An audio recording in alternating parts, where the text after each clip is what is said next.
episode of Haunt Culture, we discuss the rise and fall of Scareforce as it was at Scarowinds.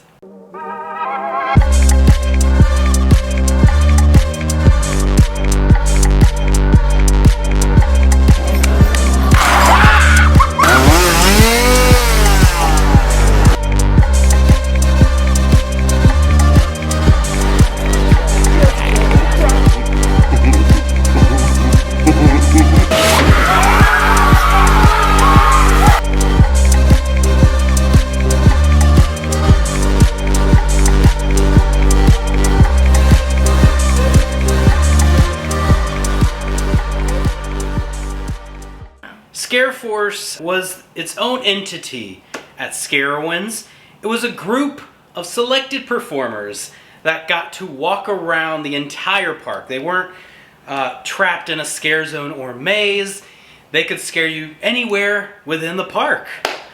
It was the ultimate freedom for a monster. Absolutely. Yes. Every monster that worked there back in the day, their goal, I want to be on Scareforce. It was a 50-50% chance you could create your very own character, or they would give you one and you would still be able to kind of mold the character to your liking as far as its story, its backstory. I remember when I auditioned in 2015 and the idea of Scareforce was mentioned, I was like, I have acting experience. Why can't they just put me on Scareforce? And they're like, that's not how it works, Brittany. You have to audition for it. And I was like, okay. And then I sadly never had an opportunity to be a part of Scareforce, as its demise began shortly after I joined the Scarowinds terror team. It actually, back in the day, I started at Scarowinds in 2008, and allegedly back then, if you wanted to be on Scareforce, you had to have worked at Scarowinds for at least 5 years. Oh. That's what I heard. Interesting. You had to have that under your belt. But then about 2011, they threw that rule right out the window. And it could be your first season and you'd be on Scareforce. Really? I was told you had to work there for at least 1 year before you could audition. What you would think, but it depends on partially your experience and also who you know. I think kind of helps too. Yep. Always. Always. So I started out, I'd never thought in a million years I'd be on Scareforce. I'm like, I'm not even going to try for that. I worked in Final Summons and the Maze in 2008. That was my first year. And then for 3 years I worked in Playground. And my last season, I had so much fun just playing. It was when I was Jack Barlow, which I mentioned in our previous episode. And then I was asked to audition the following year. And originally, the plan was to become my Playground character on Scareforce. But when I came in for my audition, they had changed a lot of the rules there. They assigned characters from that point on, for the most part. And that's when I became the narrator on Scareforce. Aw, long-haired Leroy. Yes. And your top hat. Samuel Gilbetto. Oh! Just a typical night of Scareforce. Again, you had free roam of the park. You pretty much got to pick your own partner you were with. You would have one other person just to kind of watch your back, and also just a character to interact with. For sure. It was a lot of fun. Eventually, they realized there were parts of the park that we weren't going.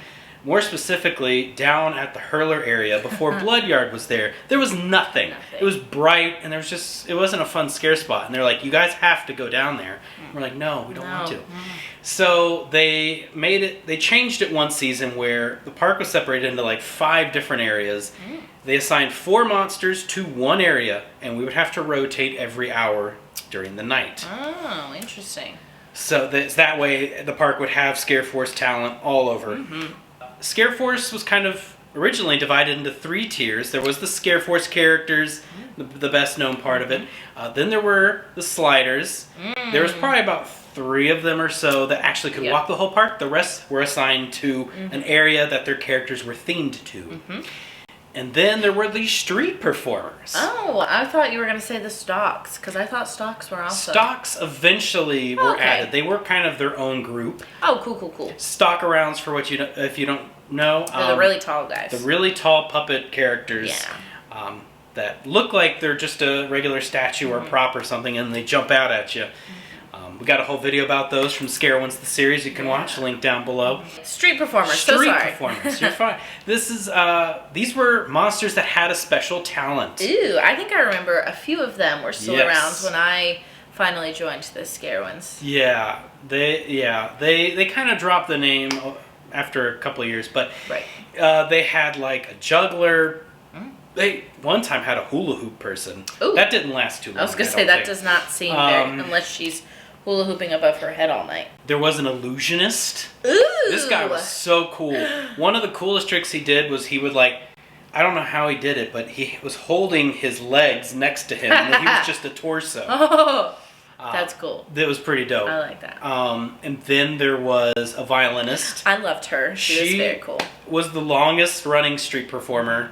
She was really good with the violin. Really good. She was really crap. creepy.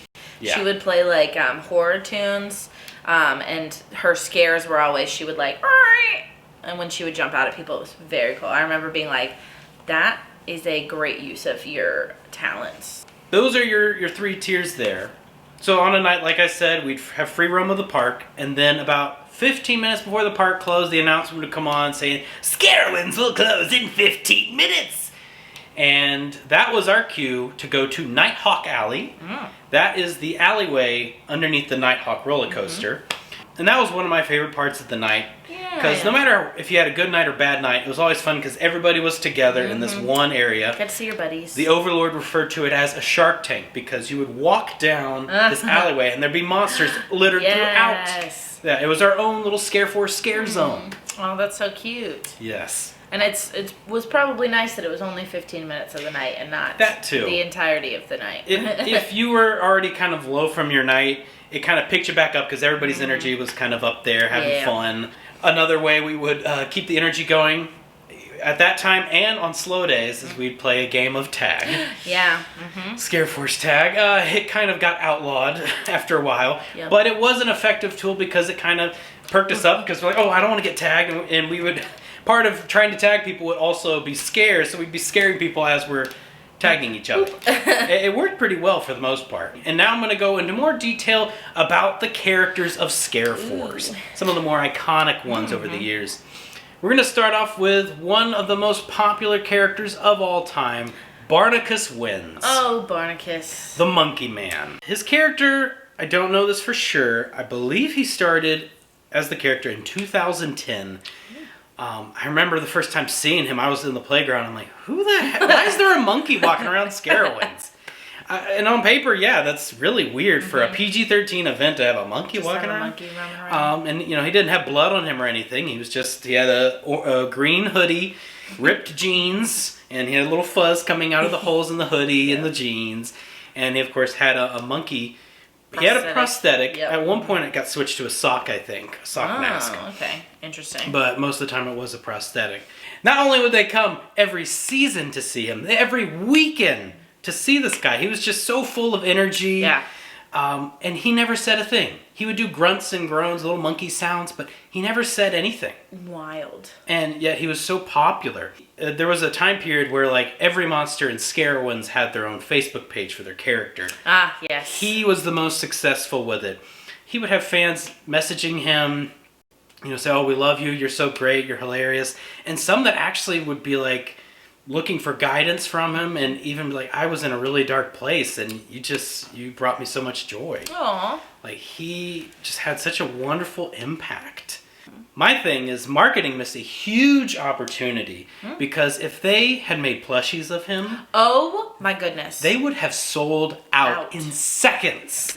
I think Carowinds is missing a lot of opportunities with the plushies because we've had so many iconic characters throughout the years that Barnacos especially, you get us a Barnacos plushie, they'd have been gone. Yeah. It'd be $800 on eBay right now. That's very true. I guess in this day and age with theme parks, though, it's more popular to make things into popcorn buckets. I guess so. A Barnacos popcorn bucket. That's what we need. That's what we needed. Now, I do have to say, Leroy, before I started in 2015, I religiously watched the Scarowinds movie on your channel before my audition because I was like, I have to prepare myself. And I remember Barnacos being a huge part of the videos and things that you would make, and then getting to my first season and he wasn't there. Oh, that's right. His last 2015 was his end. Yep, he either 2015 was his last year because I don't remember much of him at all, but I think 2014 was his last year, and I remember walking up to I think it was Shane, and being like, "Where's the Monkey Man?" And he was like, "Oh, he's not here." And I was like, "Man, I wanted to know who Barnacos was." But I've heard wonderful things about Barnacos, and I know he was a great friend of yours, Leroy. I have met him in person. He was a pretty cool guy. Was not what I was expecting. Out of makeup. 100%. Yes. Not what I was expecting. Yes. Yeah, love Barnacos. I was partnered with him one season, and it was so much fun. We made our characters related. We were brothers, even though he was a monkey. I was a narrator. I love We that. were the Winds brothers. Aww. We had so much fun. We had he made this little stencil.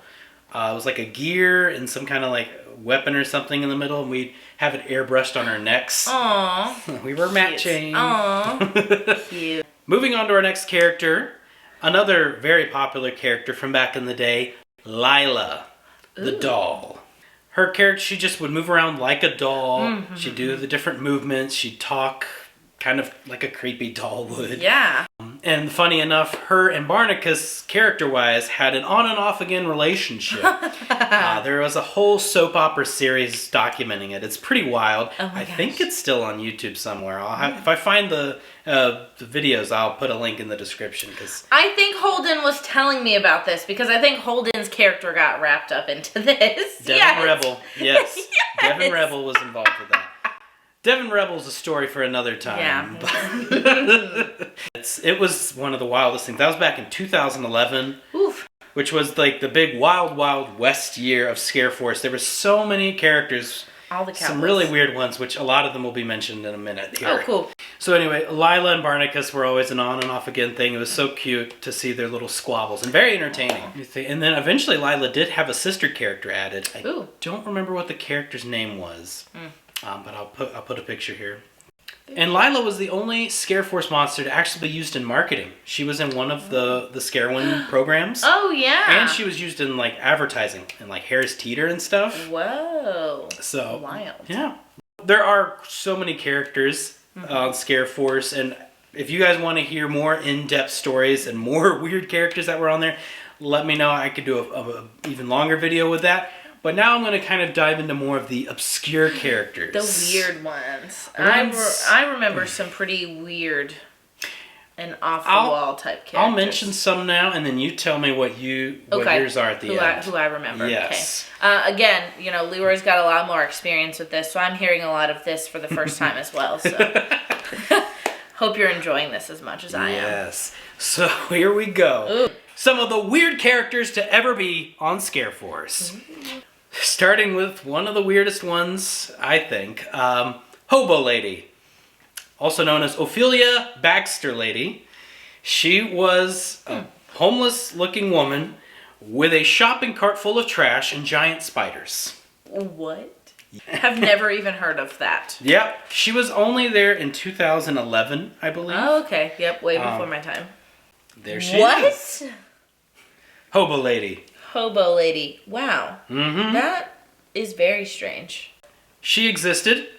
Did she have any particular, backstory? Or she was just a lady with some trash and spiders? Anybody with Scarowinds history, if you remember the character known as Skeletor or Bonehead, that was his mom who played the character. Really? Mm-hmm. Crazy. Yes. Love that. Real mom, not a character. Good for her. Yes. Hobo Lady. Yeah. Yeah, Wow. She still has a Facebook page. She hasn't used it in a long time, Yeah. but you want to check it out, Ophelia Bagsterlady. We started off pretty strong with that, Leroy. What's our next kind of crazy Scareforce character? Well, this one's kind of dark. This I love is a good dark. Undead Michael Jackson. Oh no. They consciously made that. I was shocked. I'm pretty sure it was the same year. This was back in 2011. I don't know if that was the year he died, but it was so close to when he died. I remember everyone was like, "That's too soon." The reason I believe this character came to fruition was, the Silver Scream Cinema down that area. It's a movie themed maze. So the Hurler area one year got they did a Hollywood Undead theme where there were skeletons dressed as dead celebrities. Ooh, that's kind of cool. Yeah. And I think they were like, oh, this guy could be Michael Jackson. And the guy who played him, spot on. Pretty sure he brought the costume. I was going to say, I've seen clips. Looked exactly like Michael Jackson from Thriller. He was only there one season, and then he disappeared. Yikers. I think they got rid of the Michael Jackson character, unfortunately. Yeah, that would make sense. We went from one wild to the next. And moving on to one of my least favorite characters of Scarowinds history. Who is it? The Phoenicians.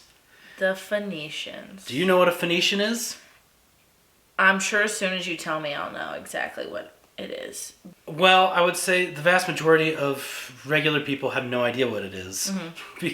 I can't even... someone told me once, and I can't refer to what it was. I tried to look it up.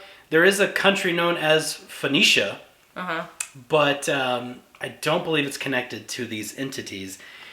Anyway, back in 2011, Cedar Fair pushed really hard to have Phoenicians at Scarowinds. Apparently at some of the other parks they were very successful. They thought they were very creepy. They're kind of like masquerade ghouls. I don't know. Okay. They're weird. They always had very elegant, fancy costumes. One of them, one year, had a merry-go-round ballroom dress. Oh. Like legitimate horses, like a 1-year-old could ride on. They were that big. Oh my god. Strange characters. The first year they came, Andrew, my friend who plays Bubbles, the clown, before he played the clown, he was asked to be a Phoenician.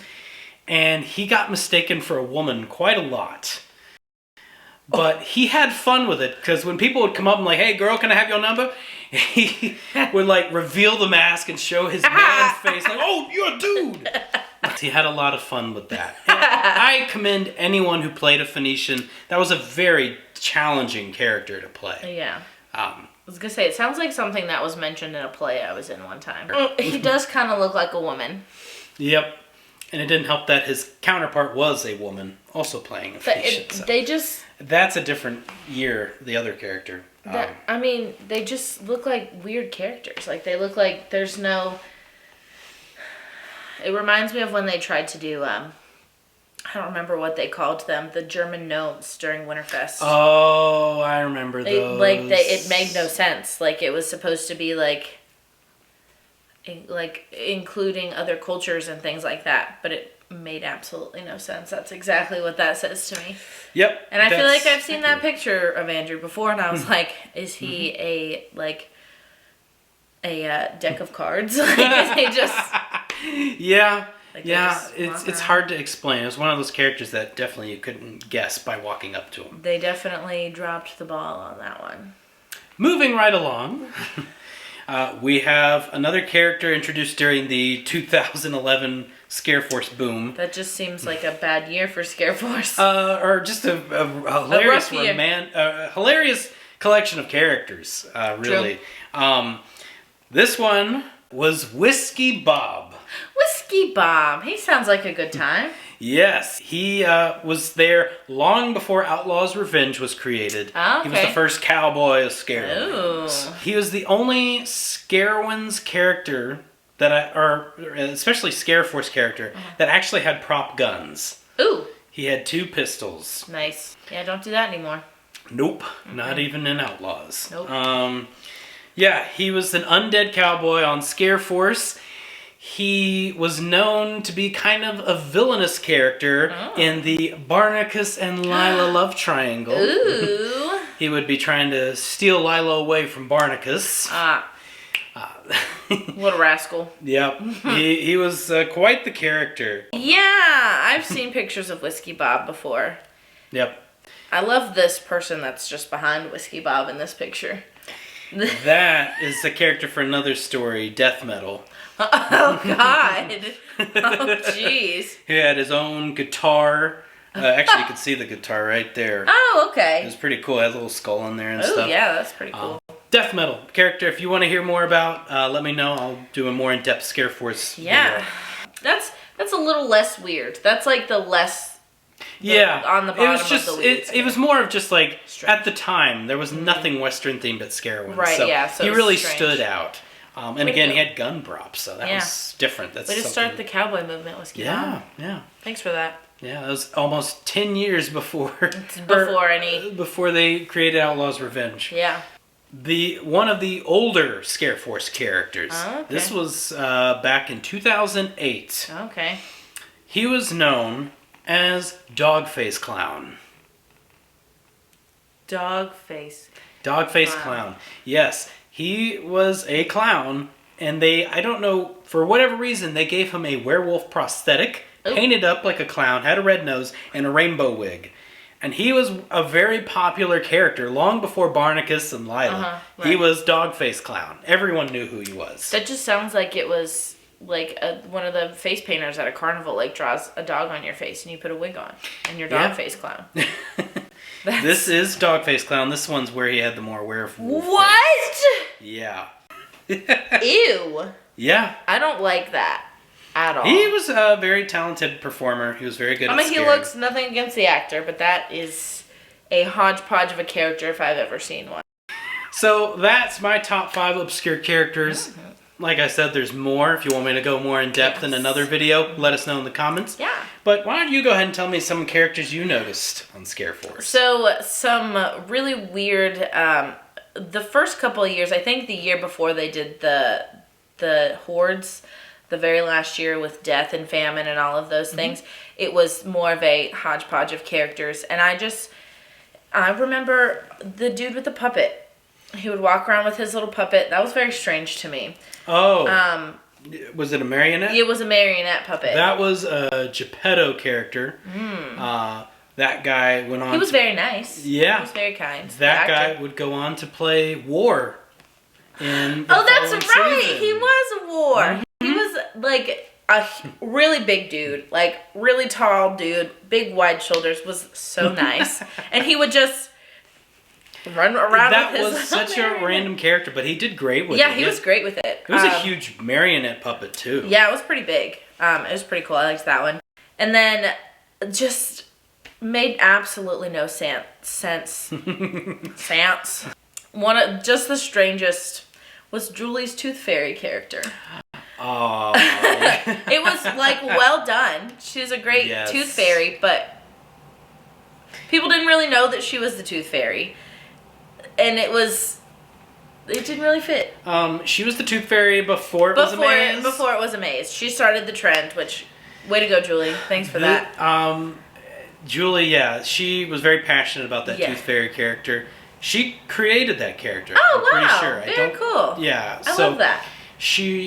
The funny part is she has a thing about teeth. She's actually not a fan of, like, when you say curb stomping, which is when someone, smacks their teeth on, Yeah. Mm-hmm. She makes her... Ooh, yeah. Ugh. Not a fan of that either.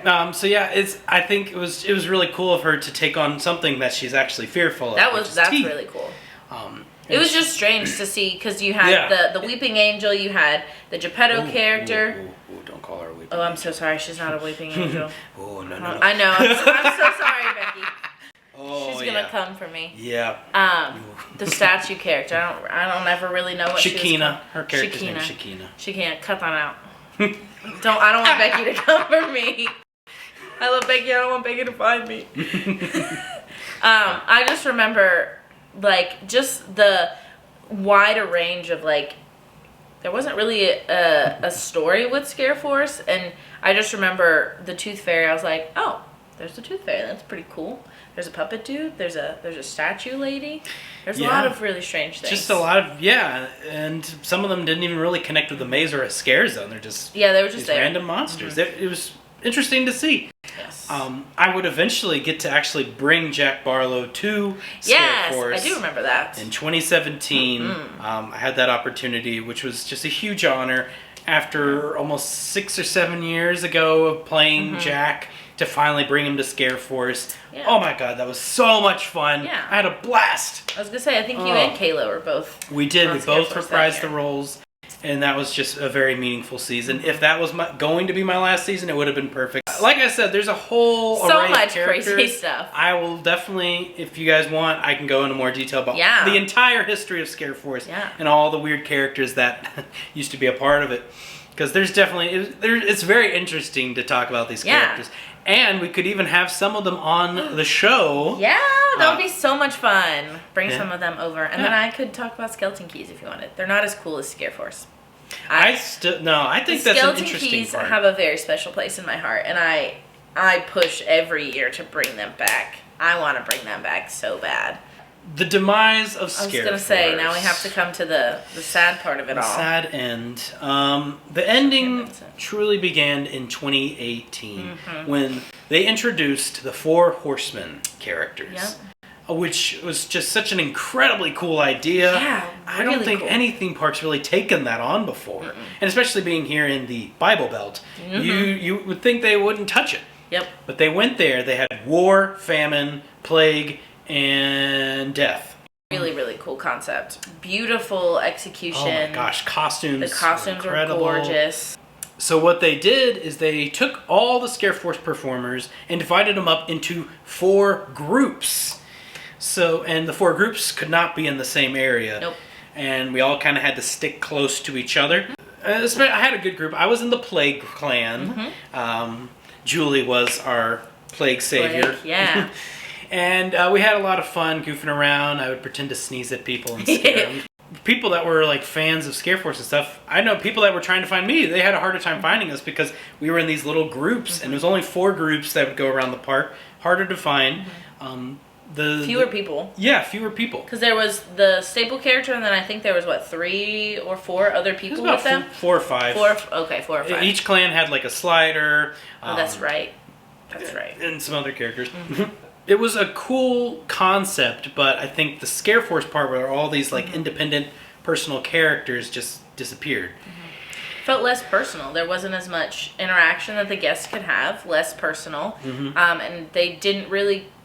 If they saw the opening scaremonies, they would know exactly what was going on. Yes. But if they came later in the night and they're like, what are all these people with plague masks walking around? And then, this person with a cage on her head, she can't eat. Oh, she's in famine? What does that have to do with anything? Yeah. So I feel like the guests were not very happy that year just because they couldn't have that personal relationship with these characters that they had built bonds with over the past several years. Exactly that. And it was a cool concept. It was. Very, I think it was really cool. And I think they could have expanded upon it had they continued with those characters. Oh, for sure. But unfortunately, the 4 Horsemen only lasted 1 season. 1 season. 2019 came along. I had actually decided to make the move to management, which is where I met Brittany. And we worked together in Bloodyard. At that year, Scareforce had all but disappeared. The only Scareforce performer left, and correct me if I'm wrong, was our dear friend Overlord. Yes. And he would select... Overlord? Yes. Overlord kind of kept what was left of Scareforce alive, because it did get announced that Scareforce was no more. Yep. So what Overlord would do is he would have a select few characters walk around with him in the park. He would go to each zone and maze, and I think it was only the zones that got to do it. Was it? There were some, if they were staffed enough, they could pull, because I asked this the other day in our preparation for this upcoming Scarowinds season, because we were on the topic of the Overlord, and it was if the mazes were fully staffed and they had enough people to run their attraction, they could send one person, but 9 times out of 10, it was zones, and it was usually the same person every night. For the most part. Yeah. So they would move around. I would say some of the last of Scareforce as well, that are the last character technically to have left that was Scareforce, was Harvey Dangerous, the Slider. He kind of was mainly in the Outlaws Revenge area in the end, but unfortunately this season was his retirement year. He was the last of the original Scareforce group. That was still his character. So that was the end of Scareforce. I don't think Scareforce will return, at least not as it was. I believe it should come back in some shape or form. It had such an array of creative and entertaining characters. It also gave maze and scare zone monsters something to work towards. Yes. Just something to drive you. Because as somebody who is still currently working in the preseason up to Scarowinds, monsters really don't have anything to like look forward to. Like in the past it was, oh, I can do skeleton keys or I can do Scareforce, and then for like half a season they could be a feature creature and then that's gone, and now it's just, if you want to be a monster, you're a monster forever. And really the only way that you get a step up is if you go to management and you go to supervision and leadership. And that's not a lot of monsters' jams. They want to be monsters. That was the biggest mistake letting Scareforce go. There's nothing to work towards. In any job environment, you have to have something to work towards. Have a step up. A goal to be promoted to. So absolutely. Scareforce was that. It was even more motivating than Kill Bills. Oh, for sure. Because I remember working my hiney off. My first year, I was Monster of the Year in my maze, my first year. And our maze was maze. We were Terror Team of the Year in 2015, so I was kind of a big deal. No, I'm kidding. And I just remember being so excited, like, I have this opportunity now to go and audition for these skeleton keys in this Scareforce, and I can go and do great things and develop these fun characters and play these more in-depth characters, because I love, as a monster, most monsters love that interaction with the guests, and being on Scareforce, being out there, that's the creme de la creme. So if you have ever worked at a haunt attraction that has any sort of Scareforce roam around characters, tell us about it, how it works at your attraction, because Scarowinds is very different from a lot of parks in general, and even Cedar Fair parks, because I know there are some Cedar Fair parks that do still have Scareforces roaming around there. Absolutely. Their grounds. Or if you're a Scarowinds fan and you remember some characters that weren't mentioned, tell us in the comments below. I'd love to go more in depth on characters. So seeing what characters you'd like to hear about, that'd be great.